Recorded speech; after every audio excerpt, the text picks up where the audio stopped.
Olá, eu sou Roberto Chagas. Está começando aqui mais um programa de estudo bíblico. E como sempre, no início do programa, eu deixo bem frisado, bem mostrado para vocês sobre o que eu estou falando e o que eu estou utilizando nos meus vídeos. Estou utilizando aqui uma Bíblia de pastor. Você vê que a minha Bíblia está bem surradinha, mas é uma Bíblia que eu ganhei do meu primeiro pastor e hoje eu utilizo. Por que eu tenho essa Bíblia? Porque ela tem muitas anotações, ela tem várias variantes, explicações, e é daqui que eu tiro todo o conhecimento para levar até vocês. E se você tiver uma Bíblia aí com um autor diferente, um ano diferente da minha, é evidente que terá algumas escritas um pouco diferentes, mas o conteúdo, a explicação é o mesmo. Fica aí com a vinheta do programa e eu já volto.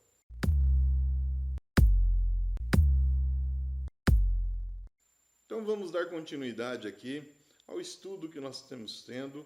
Semana passada estudamos aqui o livro das cartas enviadas por Paulo a Timóteo. Vamos dar continuidade a partir do versículo 4 desta vez, onde depois, logo a seguida, vem as cartas de Tito. Vamos dar início aqui à leitura do capítulo 4. Conjuro-te, pois, diante de Deus e do Senhor Jesus Cristo, que há de julgar os vivos e os mortos na sua vinda e no seu reino, que pregues a palavra, instes a tempo e fora do tempo, redarguas, repreendas, exortes, com toda a longanimidade e doutrina, porque virá tempo em que não sofrerão a sã doutrina, mas tendo comichão nos ouvidos, amontoarão para si doutores, conforme as suas próprias concupiscências, e desviarão os ouvidos da verdade, voltando às fábulas. Mas tu, sê sóbrio em tudo, sofre as aflições, faze a obra de um evangelista, cumpre o teu ministério. Então nós vemos aqui que a carta a Timóteo traz um alerta no capítulo final, número 4, muito grande. Paulo estava preocupadíssimo com a situação que estava acontecendo já naquela época, o que acontece nos tempos de hoje. A preocupação maior de Paulo era sobre a questão de algumas lideranças estarem utilizando a sua vontade própria nas pregações a que estavam tendo ali um efeito contraditório nas cabeças, na mente, no coração daqueles que estavam ouvindo. As pessoas estavam sendo desviadas com uma facilidade muito grande por mestres, entre aspas, que se julgavam ser enviados de Deus, que terem recebido o Espírito Santo, falando de Cristo, mas falando do seu jeito e da sua forma, ou seja, dando voltinhas em tudo o que estava acontecendo, para fazer com que as pessoas ficassem mais entusiasmadas com a palavra do que o seu coração pudesse se encher da verdade. Então nós vamos ler aqui a relevância sobre essas questões. O versículo 3 e 4, ele tem as explicações aqui que diz assim: não sofrerão a sã doutrina. No decurso da história da igreja, sempre houve aqueles que não amam a sã doutrina. À medida que o fim se aproxima, a situação nesse sentido torna-se pior. Não sofrerão a sã doutrina.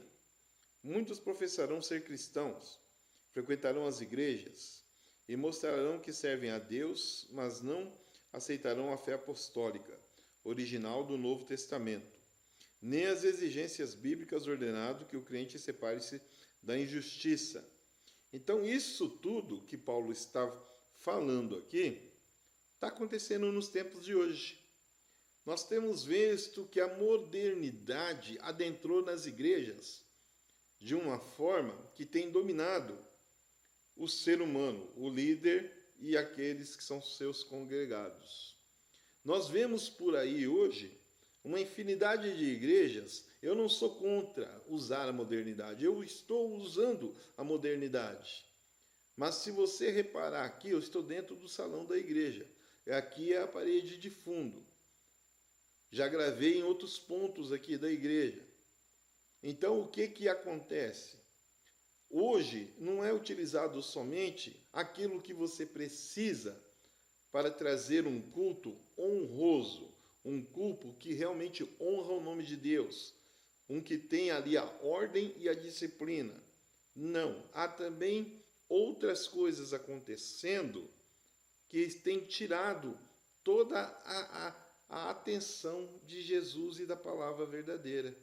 Para iniciar, quando você chega numa igreja, você já pode ver ali que hoje muitos ministérios estão pintando os seus templos de preto, parede preta em volta, parede preta em cima do altar, altar pintado de preto, jogo de luzes para louvor e adoração, coreografia, teatro, telas digitais em todos os cantos.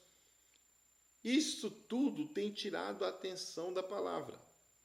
A cor preta, a meu modo de ver, a minha opinião, não nos favorece perante aquilo que nós estamos fazendo. Pois a palavra, ela tem que ser pregada dentro da ordem e da disciplina.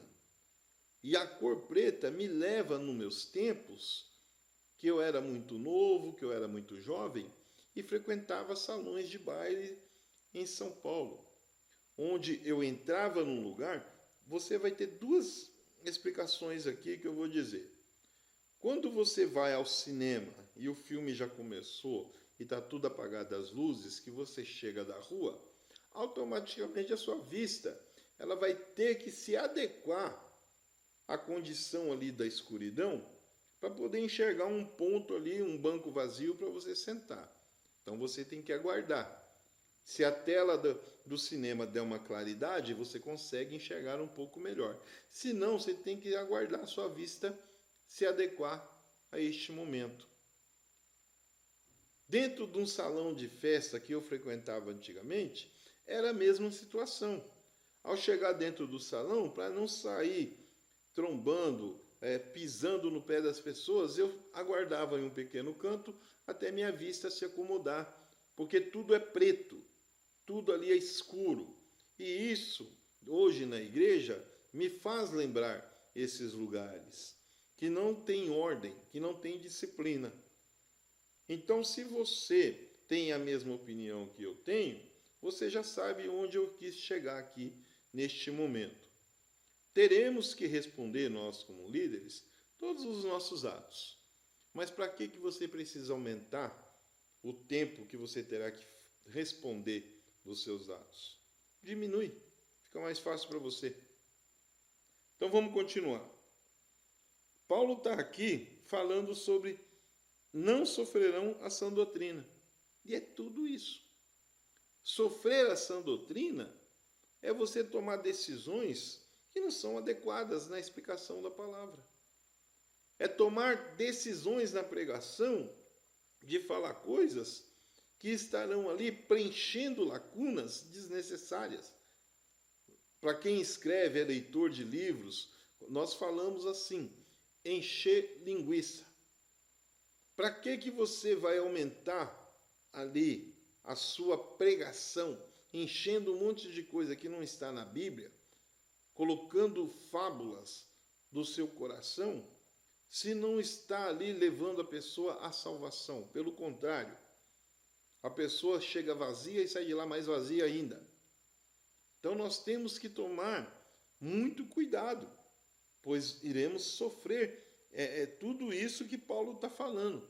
A doutrina, a ordem, a disciplina, ela tem que ser feita certinho dentro da igreja. Número 2. Desviarão os ouvidos da verdade. A autêntica pregação bíblica de um homem de Deus não mais será aceita por muitas igrejas. Os desviados da verdade desejarão sermões que apresentem um evangelho menos exigente. Já não aceitarão trechos da palavra de Deus que tratam de arrependimento, pecado, perdição, necessidade da santidade e separação do mundo. Acabei de falar isso. Você que está vendo esse estudo, que prega a palavra verdadeira, você percebeu que nos últimos tempos, o seu chamado em algumas igrejas diminuíram, em alguns congressos e alguns ministérios, porque a palavra que você está pregando, ela é verdadeira. E a palavra sendo verdadeira, algumas lideranças podem, naquele momento que você está levando a palavra, imaginar assim, esse pastor, esse pregador, esse conferente, esse diácono, essa pessoa que foi convidada, está pregando uma palavra muito forte para os irmãos da igreja. Não vou convidar mais. E se estiver acontecendo isso na sua vida ministerial, não se preocupe, pois você está fazendo o ID do Senhor, está fazendo a coisa certa. Já algumas pessoas que querem ter agenda aberta, que querem ser convidados, eles começam a falar coisas em cima do altar somente para agradar. E falando isso, eles serão convidados. Terão agenda aberta. Se a sua está se fechando, é porque um dos motivos é esse. Pode ter outros motivos. Mas um dos motivos, se você estiver pregando a palavra verdadeira, com certeza é esse. Número 3. Amontoarão para si doutores, conforme as suas próprias concupiscências. Esses falsos crentes não quererão pastores segundo os padrões da palavra de Deus, mas buscarão os que toleram seus desejos egoístas e mundanos. Escolherão pregadores com dons de oratória, com habilidade de divertir o povo e com uma mensagem que lhe assegure que é possível ser crente e continuar vivendo segundo a carne. Acabei de falar isso. Acabei de explicar isso aí. A pessoa que tem utilizado em cima do altar uma oratória, a pessoa que tem utilizado em cima do altar uma oratória que agrada ao pastor, que agrada aos irmãos da igreja, onde os irmãos ficam felizes com a palavra, porque ela não tem correção, ela não mostra ali os erros, os pecados. Essa pessoa com certeza será aplaudida, será chamada para voltar em outras vezes. Mas aquele que prega a verdade, esse daí muitas vezes não subirá mais no altar daquele ministério. O Espírito Santo adverte todos que permanecem fiéis a Deus e se submetem à sua palavra, que lhes aguardam perseguição e sofrimento por amor à justiça. Além disso, devem separar-se das pessoas das igrejas e das instituições que negam o poder de Deus para a salvação e que pregam um evangelho modificado. Devemos sempre ser leais ao evangelho do Novo Testamento e aos fiéis ministros de Deus que o proclamam. Assim poderemos ter certeza de estreita comunidade com Cristo, de tempos de refrigério pela presença do Senhor. A palavra de Deus, ela é bem clara sobre todas as coisas. Quando você prega a verdade, já tem um dito popular que diz: a verdade machuca, a verdade dói. E quando você prega a verdade, ela vai machucar, mas é para correção. E aqui, no versículo 4, ele volta a repetir: e desviarão os ouvidos da verdade, voltando às fábulas. Há muitos líderes que estão fazendo isso. Olha aqui, ó. A palavra de Deus deve ser nosso supremo guia quanto à verdade e norma de vida. Devemos ter a palavra de Deus dada pelo Espírito Santo como nosso guia único e suficiente no julgamento daquilo que cremos e fazemos. A tendência de certas igrejas de formular doutrinas, práticas ou novas verdades partindo da experiência subjetiva de milagres, do sucesso, dos alvos centralizados dos homens, sem sólida autenticidade bíblica, será um dos meios principais de Satanás semear o engano durante a apostasia dos últimos dias. Eu já falei sobre essa questão aqui no programa passado. Se você assistiu o programa de estudo bíblico anterior, eu deixei bem claro essa questão de como Satanás irá utilizar lideranças de grandes ministérios. Esses pastores, esses líderes, presidentes de obras, hoje são muito bem quistos, muito bem vistos. São pessoas que têm vários obreiros que sabem que é um homem de Deus, que gostam da pregação dele, que sabem como ele tem dirigido a igreja muito bem. Por mais que tenha uma situação ou outra, ele ainda tem muitas pessoas de confiança. Mas vai chegar um momento que essa liderança, ele vai começar a demonstrar que ele está se perdendo. Mas as pessoas que estão na nave da igreja não vão ter essa percepção. Muitos não irão perceber isso. E ele, conforme irá se percebendo, ele vai estar se perdendo, ele vai ser usado ali por Satanás para fazer com que outras pessoas se percam também. Estamos num tempo que tudo isso está acontecendo. A apostasia dominou as igrejas, dominou as casas, as famílias, os jovens. E isso está fazendo com que muitas pessoas estão perdendo a sua salvação. E não estão tendo percepção disso. E o líder, que antes era um homem de Deus, que pregava a palavra, que louvava, que orava e expulsava demônios, não acontece mais isso. Você já percebeu que não se expulsa demônios mais nas igrejas? Né? Está acabando aqui nosso primeiro bloco. Fica aí com os nossos apoiadores e eu já volto. Óticas Condor, a melhor ótica de Curitiba. Rua Emiliano Perneta, 288, Shopping Green Tower, Loja 9. Telefone 41 98445 3353 ou 41 3223 1887. Óticas Condor, a melhor ótica de Curitiba. Voltei aqui com o nosso segundo bloco. Vamos dar continuidade então a mais essa segunda parte, onde estamos aqui estudando hoje 2 Timóteo capítulo 4. Vamos dar sequência. Eu estou com um título aqui antes do nosso versículo de número 6, que eu quero ler para você. Esse título diz assim: Paulo prevê sua morte. Diz a Timóteo que venha ter com ele. Escreve-lhe acerca de diversas pessoas e manda saudações finais. Então aqui nós vamos ter nessa parte, a partir do versículo 6, que Paulo está sentindo já que o seu tempo, ele está preso, ele está sentindo que o seu tempo há de chegar, que a chamada do nosso bom Deus irá acontecer com ele. Então ele gostaria muito de ver Timóteo.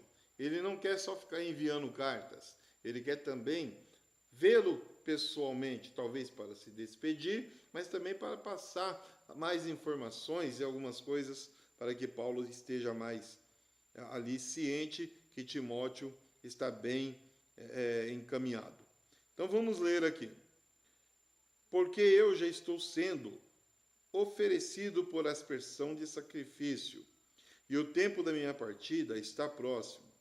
Combati o bom combate, acabei a carreira, guardei a fé. Desde agora, a coroa da justiça me está guardada, a qual o Senhor, justo juiz, me dará daquele dia, e não somente a mim, mas também a todos os que amarem a sua vinda. Procura vir ter comigo depressa, porque Demas me desamparou, amando o presente século, e foi para Tessalônica, Crescente para a Galácia, Tito para a Dalmácia. Só Lucas está comigo. Toma Marcos e traze-o contigo, porque me é muito útil para o ministério. Também enviei Tíquico a Éfaso. Quando vieres, traz a capa que deixei em Troade, na casa de Carpo, e os livros, principalmente os pergaminhos. Alexandre, o latoeiro, causou-me muitos males. O Senhor lhe pague segundo as suas obras. Tu guarda-te também dele, porque resistiu muito às nossas palavras. Ninguém me assistiu na minha primeira defesa. Antes todos me desampararam. Que isso lhe seja imputado. Dá uma parada aqui no versículo 16, para que nós possamos compreender um pouco todas essas coisas aqui que Paulo vem falando, onde ele cita Demas, cita Crescente, ele fala de Tito, fala de Tíquico e fala também de Marcos. Então, quando ele fala que combatia o bom combate, na nossa referência diz assim: ao passar em revista a sua vida dedicada a Deus, Paulo reconhece agora que a sua morte é iminente e descreve sua vida cristã nos seguintes termos: considera a vida cristã como um bom combate. Ela é a única luta que vale a pena. Lutou contra Satanás, contra os erros religiosos dos judeus e dos pagãos, contra o judaísmo, contra o antinomianismo e a imoralidade nas igrejas, contra falsos mestres, contra a deturbação do evangelho, contra o mundanismo e contra o pecado. Completou a sua carreira em meio às provações, dificuldades e tentações, e permaneceu fiel ao seu Senhor e Salvador durante toda a vida. Conservou lealmente a fé em tempos de severas provações, de grande desalento, de muitas aflições, não somente quando era abandonado pelos amigos, mas também quando teve de enfrentar a oposição dos falsos mestres. Nunca cedeu terreno no tocante da verdade original do Evangelho. Então você vê que tudo que está escrito aqui na carta de Timóteo, ele fala para Timóteo o que ele passou durante toda essa sua vida de levar o Evangelho de Cristo, das perseguições, das prisões. Ele cita as enfermidades, principalmente quando o Alexandre, ele fala do latoeiro, que provocou sobre ele enfermidades. Então nós temos aqui na vida de Paulo uma vida muito difícil, uma vida que foi colocada à disposição de Cristo sobre muita crueldade vinda das outras pessoas, muita falsidade, onde ele teve que enfrentar muitas pessoas entre aqueles que se diziam mestres, se dizendo líderes espirituais, mas que estavam desviando as pessoas, que eram falsos profetas, falsas pessoas que pregavam a palavra. E essas pessoas perseguiam Paulo e a outros apóstolos e outros profetas constantemente.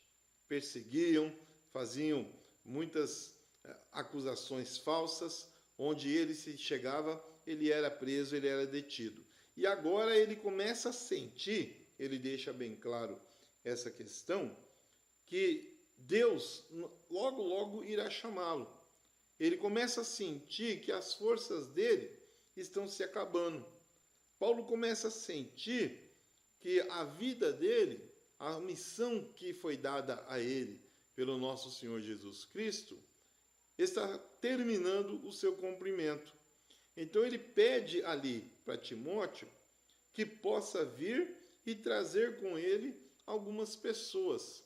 Ele fala sobre Demas, onde Demas que estava ali com ele a todo instante, mas de repente Demas toma ali algumas situações na sua mente, no seu coração, e resolve abandoná-lo e sai da sua presença, deixando ele sozinho, pois as coisas que estavam acontecendo naquela época faz com que Demas acaba ficando com receio, provavelmente, de ser preso e ter o mesmo fim que estava tendo Paulo naquele instante. Então Demas toma essa condição de abandonar Paulo de vez. Mas outras ali pessoas estão com ele. Outras pessoas ainda são fiéis. Então ele cita alguns nomes. Ele fala de algumas pessoas que estão em outras cidades. Ele fala de Tito, ele fala de Crescente, que está na Galácia. Fala que Lucas é o único que ainda está fazendo parte com ele ali naquele instante. Então ele cita essas pessoas. E é isso que eu quero que você compreenda.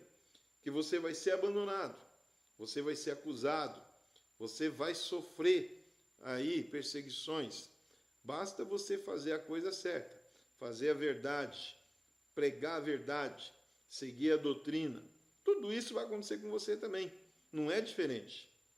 Não é diferente. Não adianta eu chegar aqui e trazer a palavra verdadeira para você do estudo bíblico e dizer para você, não, pode pregar a palavra verdadeira que sua vida será mar, rosa, flores, será uma vida abundante, você vai ter muitas facilidades. Não. Jesus deixou bem claro isso. Seremos perseguidos, seremos acusados, seremos presos, seremos torturados. E ainda nem começou isso daí. Imagina quando começar. Você está preparado para isso? Você está preparado? Eu estou. Vai ser difícil? Vai. Mas mantenha-se firme, como Paulo fez aqui. Creia em Deus. Creia no Senhor Deus Pai Todo-Poderoso, porque Ele irá te fortalecer sempre. E você será vencedor. Paulo deixou bem claro, combati o bom combate e venci. Para que você seja um vencedor, você tem que estar escudado. E é escudado, assim como Davi teve, espiritualmente. Você vai vencer as barreiras. Você vai ser vitorioso. Vamos continuar um pouquinho mais aqui, quando ele fala da coroa da justiça. Por ter Paulo permanecido fiel ao Senhor e ao Evangelho que lhe foi confiado, o Espírito lhe testificou que a aprovação amorosa de Deus e a coroa da justiça o aguardavam no céu. Deus tem reservado no céu galardões para todos que conservam a fé com justiça. Jesus, ele sempre foi bem claro nesta posição de o que tem para nós no céu. Quando Jesus diz que aqui onde nós estamos não nos pertence, é porque nós somos aqui peregrinos, estamos de passagem. E assim, quando o Senhor nos chamar, nós iremos para o céu. Iremos para Nova Jerusalém, ali teremos uma nova roupa, teremos ali uma casa que é uma nova morada, onde Jesus deixou bem claro isso. Teremos ali um local onde não há guerra, onde não há sofrimento, onde não há enfermidades, onde há somente adoração e louvor ao nosso grandioso Deus. E ali ele cita da coroa da justiça, onde você estará recebendo essa coroa. Essa coroa ela pode ser um ato simbólico, onde você estará recebendo tudo isso que o Senhor Jesus está nos oferecendo, desde que você esteja fazendo a obra, desde que você esteja pregando a palavra verdadeira, desde que você esteja sendo fiel. E é isso que está falando aqui. Mas antes, porém, deixa eu dar uma lida aqui no número 8, na referência que diz assim: os que amarem a tua vinda. Os cristãos no Novo Testamento anelaram grandemente a volta do Senhor para levá-los aqui, para ficarem com Ele para sempre. Uma marca distintiva dos fiéis de Deus é que eles se mantêm fora do seu lugar neste mundo, e já daqui eles aguardam o seu lar celestial. Acabei de falar sobre isso. Nós vivemos num mundo predestinado àqueles que não acreditam em Deus e vão ficar. Predestinado é aquele que não é fiel. Então ele vai ficar. E esse mundo predestinado, ele é oferecido a Satanás. Satanás, ele irá cumprir tudo o que está na Bíblia, em Apocalipse, e o que está sendo falado. Aqueles que ficar vão sofrer com ele. É predestinação, é certo isso. Não tem como mudar esse futuro. É bíblico. E tudo que está na Bíblia aconteceu, e está acontecendo e irá acontecer. Mas aqueles que vão ficar, vão sofrer. Os que são fiéis nos tempos do Novo Testamento, nos tempos de hoje, esses serão resgatados, serão transladados. E é aí que Paulo deixa bem claro nessa questão. Você quer ficar, você tem a opção de escolher. Você quer ficar ou quer ser arrebatado na primeira leva? Porque é certo que irá acontecer. Não tem outra forma, não tem outro jeito. Isso tudo irá acontecer. Mas as pessoas que estão amando os tempos de hoje, as pessoas que estão amando esse mundo moderno, as pessoas que amam a vida que levam hoje, esses aí não querem largar desse mundo. Esses querem continuar nessa vida. Querem continuar aí no showzinho de palco que eles estão. Querem continuar aí no show da vida, entre aspas, que fazem com que eles sejam, dentro de uma balança, felizes e não felizes. Felizes e não felizes. Passa um tempo assim, passa um tempo assim. E eles querem isso. Estão contentes. Eu estou muito feliz com a vida que eu estou levando, eu não vou para a igreja por esse motivo. Para mim está bom demais. Isso. Vai pensando assim. As pessoas que estão hoje, os que são fiéis, e estão aguardando a volta do nosso Senhor Jesus Cristo, esses têm a plena certeza que quando Jesus vier, eles serão arrebatados. Subirão aos céus. Sabem que a sua alma não irá sofrer.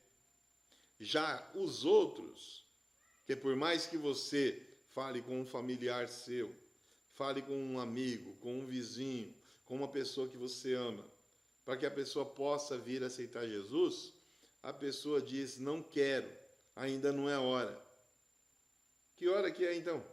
Se nem Jesus, antigamente, ele disse, nem eu sei a hora. Hoje, com certeza, ele já sabe.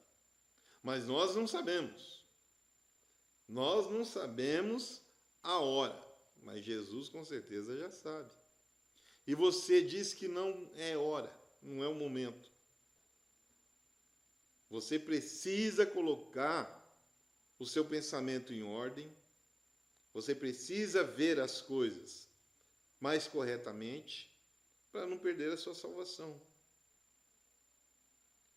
Continuar no mundo de hoje, vivendo no pecado, no meio da bebedice, de traições, vivendo no meio de orgias, vivendo no meio de modernidades que só estão desviando da palavra verdadeira, tudo isso vai fazer com que você perca a sua salvação. É difícil andar na linha? Não é difícil. É difícil andar corretamente com Deus? Não é difícil. O difícil é você entender e compreender que está errado. Porque você olha no espelho e fala, eu estou errado no que eu estou fazendo? Você consegue fazer isso? Você consegue fazer essa pergunta para você mesmo? Eu estou errado no que eu estou fazendo? O que eu estou fazendo vai me prejudicar amanhã ou depois? Você consegue falar com você mesmo, olhando no espelho? Tenta fazer isso. Estamos terminando nosso segundo bloco aqui. Eu já volto para a nossa parte final, terceiro e último bloco, desta carta enviada por Paulo a Timóteo, que explica tantas coisas já no fim da sua vinda, já no fim da sua missão, deixa tantas coisas explicadas. Mas fique aí com os nossos apoiadores e eu já volto. Ótica Condor, a melhor ótica de Curitiba. Rua Emiliano Perneta 288, Shopping Green Tower, loja 9. Telefone 041 9844 53353 ou 41 3223 1887. Pois bem, voltei aqui para o nosso terceiro e último bloco dessa carta maravilhosa que Paulo enviou para Timóteo, já ali falando que ele sentia que estava chegando o seu momento. Vamos continuar aqui no versículo 17 para finalizar o estudo da carta de Timóteo. Aqui ele diz assim: Mas o Senhor assistiu-me e fortaleceu-me para que por mim fosse cumprida a pregação e todos os gentios a ouvissem. E fiquei livre da boca do leão, e o Senhor me livrará de toda má obra, e guardar-me-á para o seu reino celestial, ao quem seja a glória para todo o sempre. Amém. Saúda a Prisca e a Áquila e a casa de Onésimo. Erasto ficou em Corinto, e deixei Trófimo doente em Mileto. Procura vir antes do inverno, Eubule Prudente, Lino e Cláudia, e todos os irmãos te saúdam. O Senhor Jesus Cristo esteja com teu espírito, a graça seja convosco. Amém. Então você vê aqui que Paulo, ele fala aqui de algumas pessoas que ele está saudando, fala sobre algumas pessoas que foi necessário ele deixar em outro local, pois não podiam mais acompanhar ele por alguma enfermidade, e cita aqui uma pequena oração para que todos possam estar bem de saúde. Então vamos falar aqui sobre essa questão que ele diz: o Senhor assistiu-me. Então ele diz assim: por causa da perseguição severa contra os cristãos em Roma, ninguém ousava identificar-se como apóstolo, que com o valor que se defendia o Evangelho. Paulo ficou profundamente decepcionado e sentiu-se abandonado em tais ocasiões. No entanto, se sentiu muito a presença real do nosso Senhor, que estava a seu lado e o fortalecia. Então aqui você começa a compreender alguns motivos que as pessoas naquela época recebiam as cartas de Paulo e ele citava que ele era apóstolo de Cristo. Essas cartas, com certeza, poderiam elas serem desviadas em algum processo, serem tomadas da mão do seu mensageiro por alguma autoridade. E Paulo não tinha medo disso, porque ele se identificava como apóstolo, ele se apresentava como apóstolo em todos os lugares que ele ia. Então tinha alguns motivos aí para que outros não fizessem isso. Medo, receio, porque todos aqueles que eram apóstolos eram perseguidos pelas autoridades romanas daquela época e judeus, até mesmo por sacerdotes de várias doutrinas erradas que estavam ali naquela época. E Paulo deixa bem claro essa questão, pois tudo que ele passou sempre escudado por Deus. Que o Senhor, quando ele fala assistiu-me, Deus esteve sempre presente nas minhas caminhadas. Por mais que eu fosse preso, Deus estava comigo. Por mais que eu fui chicoteado, Deus me deu forças para suportar. Por mais que eu estivesse sendo perseguido, Deus me dava livramento.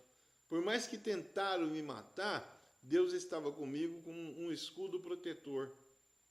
Então você vê que Paulo, ele agradece a Deus ali nessa pequena oração que ele faz ali, mostrando a todos aqueles que estão com ele, para se perseverar nessa fé.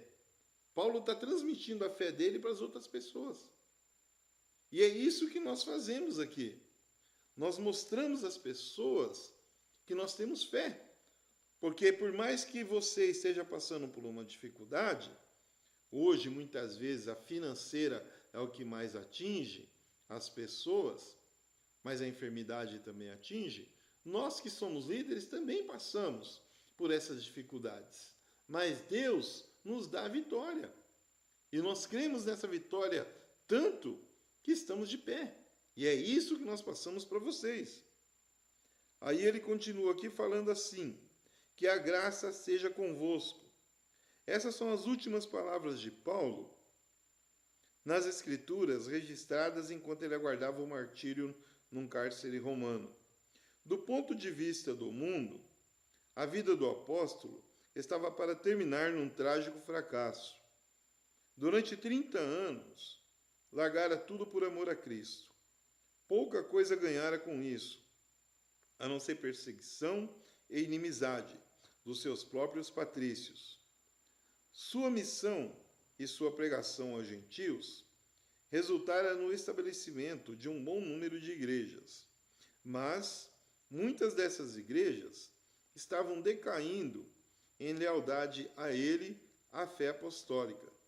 E agora no cárcere, depois de todos os seus leais amigos o deixarem, a não ser Lucas, ele aguarda a morte. Essas circunstâncias parecem dizer que foi um fracasso a sua missão aos gentios. Contudo, o apóstolo da cruz, exibindo as cicatrizes das batalhas, de nada se queixa ao dar a sua vida por amor ao seu Senhor.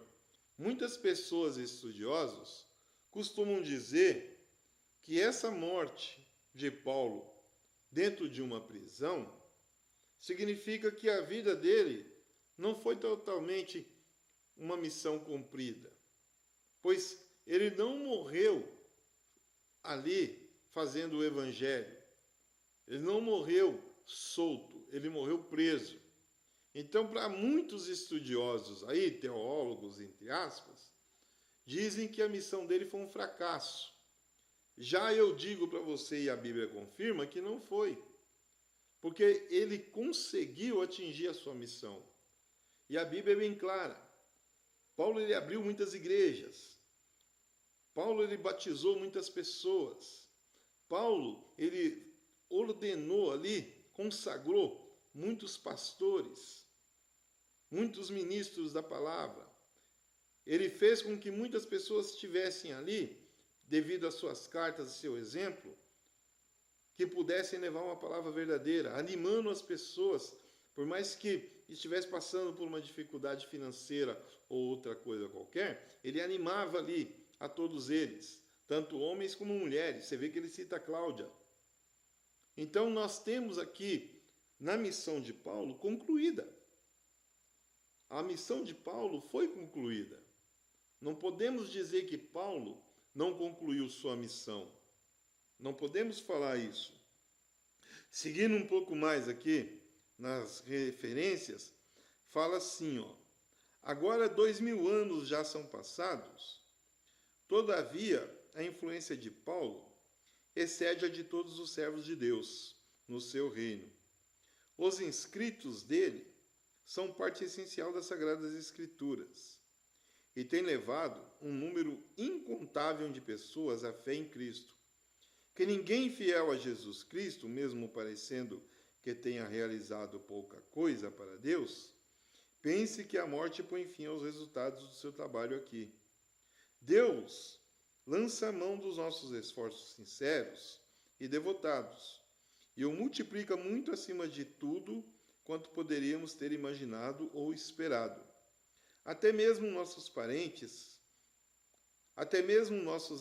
fracassos podem ser sementes que se transformarão em colheitas abundantes, a serem ceifadas por outros. Então você vê aqui que esta carta de Paulo, ela faz com que as pessoas, nos tempos de hoje, possam se assemelhar, possam tirar como exemplo. Eu tiro como exemplo a vida de Paulo. E muitos missionários aí que eu vejo, muitos homens de Deus aí que eu vejo, tem alguns pastores aí que eu tenho visto, homens que não têm nem cargo ministerial. Conheço uma pessoa aí que ela tem um dom maravilhoso. Não quero ficar citando o nome aqui, mas essa pessoa, ela não cobra para levar a palavra. Essa pessoa não bota preço para estar indo de um lugar ao outro. Essa pessoa, ela aceita aquilo que você puder dar ou não. Hoje ele tem um ministério no nome do nosso Senhor Jesus Cristo, que ele comanda, onde ele está num terreno que, por mais que esse terreno não tenha ali, dentro da palavra real, a sua escritura ali nas posses dele, mas vai vir a ter, porque Deus é mais. Deus é mais. As pessoas hoje que têm uma igreja, que têm um local para receber homens de Deus, que, vou falar aqui a verdade clara, que invadiram um terreno, amanhã vão ter posse desse terreno na Escritura, tudo certinho, porque Deus é mais, Deus é comprovador de tudo que você está fazendo. Não vou citar o nome da pessoa, mas ele, se estiver acompanhando, ele sabe que eu estou falando dele. E para você que está aí, que está fazendo a missão e muitas vezes sente que quer parar, eu te falo, não pare. Não pare. Dobre seu joelho, suba no monte, vai orar, fala com Deus nas madrugadas, peça para Deus fortalecimento, porque é nos momentos mais difíceis de nossa vida que Deus irá falar conosco, irá nos fortalecer. Porque muitos querem que você desista e que você pare, que você desvie. Muitos querem isso. Mas Deus, ele tem outro propósito para você. E é por você que eu quero orar nesse programa de hoje. Mas antes de iniciar a oração, como sempre faço aqui, eu peço para você nos auxiliar. Meu ministério, que hoje Deus colocou nas minhas mãos, ele ainda não tem toda a sua inscrição dentro ali da forma humana necessária. Precisamos ainda de alguns membros na igreja para estar dando aí essa documentação, colocando tudo em prática. Por esse motivo, nós não temos ainda uma conta bancária nem um CNPJ. Então, toda vez que eu apresento aqui, para que você possa nos auxiliar, eu trago para você o meu CPF da minha conta pessoal. Isso pode trazer para algumas pessoas dúvidas, mas para aquele que não tem dúvida no projeto de Deus, para aquele que sabe que o que nós fazemos é para honrar o nome do Pai, do Filho e do Espírito Santo aqui na terra, auxiliando pessoas necessitadas. Esse ajuda sem pensar duas vezes. Então está aparecendo aí o meu Pix, tá? Auxilie para que nós damos continuidade a essa programação, damos continuidade a este projeto, e Deus irá te recompensar grandiosamente. Ajude com qualquer valor. Deus irá recompensar você. Amém? Quero estar orando neste momento. Soberano Deus e eterno Pai, te agradecemos mais uma vez por este momento, por esse estudo, que só possa ir de encontro a esses profetas, a esses homens, mulheres, jovens, crianças que fazem o seu ID, que são pessoas que pregam a sua palavra verdadeira, que só possa fortalecê-los ainda mais, que só possa abranger o campo para que eles possam levar a sua palavra, por mais que outras pessoas não os aceitem, não queiram, mas que só possam, Pai, tocar no coração de cada um deles para não desistirem com facilidade, insistirem que a palavra verdadeira é essa que tem que ser falada, pois o nosso lugar está garantido no céu. Fortalece a cada um deles, ó Pai, pois temos que combater o bom combate, assim como Paulo fez. Amém e graças a Deus. Obrigado e até o próximo programa de Estudo Bíblico. Óticas Condor, a melhor ótica de Curitiba. Rua Emiliano Perneta, 288, Shopping Green Tower, Loja 9. Telefone 41 98445 3353 ou 41 3223 1887. Óticas Condor, a melhor ótica de Curitiba.